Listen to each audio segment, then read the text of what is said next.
Welcome to ఐవీటీవీ. Kadapa జిల్లా వైదుకూరు నియోజకవర్గం బ్రహ్మంగారిమఠం మండలంలో ఆంధ్రప్రదేశ్ మాజీ ముఖ్యమంత్రి వైఎస్ఆర్ కాంగ్రెస్ పార్టీ అధినేత వైఎస్ జగన్మోహన్ రెడ్డి గారి 53వ జన్మదిన వేడుకలు అంగరంగ వైభవంగా నిర్వహించారు. మండల వైసీపీ అధ్యక్షులు మేకల రత్నకుమార్ యాదవ్ ఆధ్వర్యంలో జరిగిన ఈ కార్యక్రమంలో పార్టీ శ్రేణులు పెద్ద సంఖ్యలో పాల్గొని సంబరాలు జరిపారు.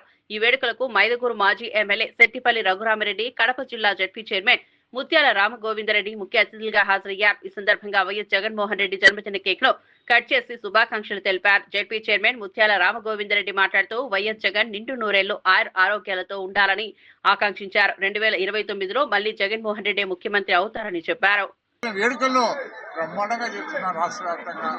ఈ రోజు రాష్ట్రంలో ఉన్నటువంటి ప్రతి ఒక్క గ్రామంలో మరి యొక్క రచ్చబండ కార్యక్రమాలు పెట్టి తద్వారా జగన్మోహన్ రెడ్డి గారి శుభాకాంక్షలు తెలిపినటువంటి ఘనత చరిత్ర ఒక్క జగన్మోహన్ రెడ్డి గారికి ఉంది. మరి మనం చూసాం, ఎంతో మంది ముఖ్యమంత్రులు చూసాం, ఎన్నో రాష్ట్రాల ముఖ్యమంత్రులు చూసాం. మరి ఇటువంటి స్పందన ప్రజల్లో ఉన్నటువంటి అభిమానం ఏ ఒక్క నాయకుడికి లేదు. అది కేవలం ఒక జగన్మోహన్ రెడ్డి గారికి అని చెప్తున్నారు. ఆయన ఏమి సినిమా యాక్టర్ కాదు. ఈరోజు అధికారం లేదు, లేకున్నా కానీ కూడా ఎక్కడికి వెళ్ళా కానీ ఆయన జనాన్ని చూసి మరి తెలుగుదేశం పార్టీ ఆ కూటమి నాయకులకు బెంబేలు ఎత్తిపోతా ఉంది. అంటే ప్రజలలో ఆ యొక్క కూటమి ప్రభుత్వం మీద ఉన్నటువంటి వ్యతిరేకతే దీనికి కారణమని చెప్పి మనం చేస్తున్నాం.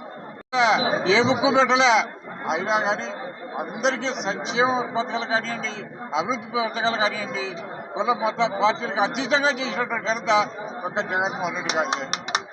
మరి అటువంటి నాయకుడు తర్వాత ఈరోజు కూటమి ప్రభుత్వం వచ్చి కేవలం 2 బుక్కు రాజ్యాంగం మాత్రమే నడుస్తుంది. ఈ రాష్ట్రంలో సంక్షేమం లేదు, అభివృద్ధి లేదు, కేవలం కచ్చ సాధింపులు మాత్రమే నడుస్తున్నాయి ఈ రాష్ట్రంలో.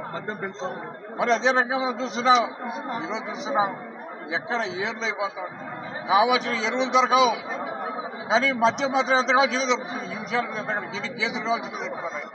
మరి రైతులకు కావాల్సినట్టుగా ఏమైనా రావడం లేదు. మరి అన్ని రకాల ఈరోజు మనం చూస్తాం, రైతుల పరిస్థితి చూస్తున్నాం, అగమ్యగోచరంగా ఉంది. రైతులకు గిట్టుబాటు ధర లేదు, యూరియా లేదు, పండించిన దానికి కొనే నాదుడు లేడు. ఈరోజు ఉల్లి కానివ్వండి, ఈ యొక్క అరటి కానివ్వండి, ప్రతి ఒక్క పంట కూడా టమోటాలు కానివ్వండి మరి ఏట్లో పడేస్తున్నారు, పశువులకు మేతగా పెడుతున్నారు తప్పక దానివల్ల ఏమి చేస్తున్నారు. మరి మనం చూసాం ఈ యొక్క మన కాన్స్టిట్యూన్సీలో దాదాపు 60,000 ఎకరాలు వరి పండిస్తున్నాం. మరి ఈరోజు దాదాపు 10 సంవత్సరాల కిందట ఏ రకంగా పుట్టి ఒడ్డున్నాయో ఇప్పుడు అదే ఉన్నాయి. కానీ ఖర్చులు మాత్రం అంత 2 అంతలు అయినాయి. దానివల్ల రైతులు కొనేవారి లేడు, అంతంతరం కూడా కొనేదానికి లేకుండా ఉంది. కేవలం మాటలకు మాత్రమే పరిమితమైంది. మరి అదే రకంగా మనం చూసే ఉల్లికి వచ్చేసి హెక్టార్కు 50,000 రూపాయలు ప్రభుత్వం ఇస్తుందని హామీ ఇచ్చింది. ఇప్పుడు దాదాపు మన మాజీ సీఎం మన వైఎస్ జగన్మోహన్ రెడ్డి 53వ జన్మదినం శుభ సందర్భంగా ఈరోజు మన బ్రహ్మంగారిమఠం మండలంలోని బ్రహ్మంగారి దగ్గర ఈరోజు 1 గంటకు అందరూ మన వైఎస్ఆర్ పార్టీ కార్యకర్తలు అందరి సమక్షంలో కేక్ కటింగ్ చేయడం జరిగినది. ఆయన నూరేళ్ళు ఆరోగ్యంగా ఉండి మళ్ళా భవిష్యత్తులో 2 సంవత్సరాలు మళ్ళా సీఎం అవుతారని మనస్ఫూర్తిగా ఇక్కడ వచ్చిన ప్రజలందరూ కోరుకుంటూ ఖచ్చితంగా 2029 ఎలక్షన్లో జగన్మోహన్ మళ్ళా సీఎం కావాలని బ్రహ్మంగారి ఆయన ఆశీర్వాదంతో మళ్ళా ఆయన సీఎం అయిన మరుసటి రోజే మళ్ళా ఇదే భారీ జనసంఖ్యతో మనం ఆయనకు మళ్ళా కేక్ కట్ చేసి సీఎంగా బహుమానంగా మనం చేస్తామని మనసారా కోరుకుంటూ సెలవు తీసుకున్నాం. జై హింద్.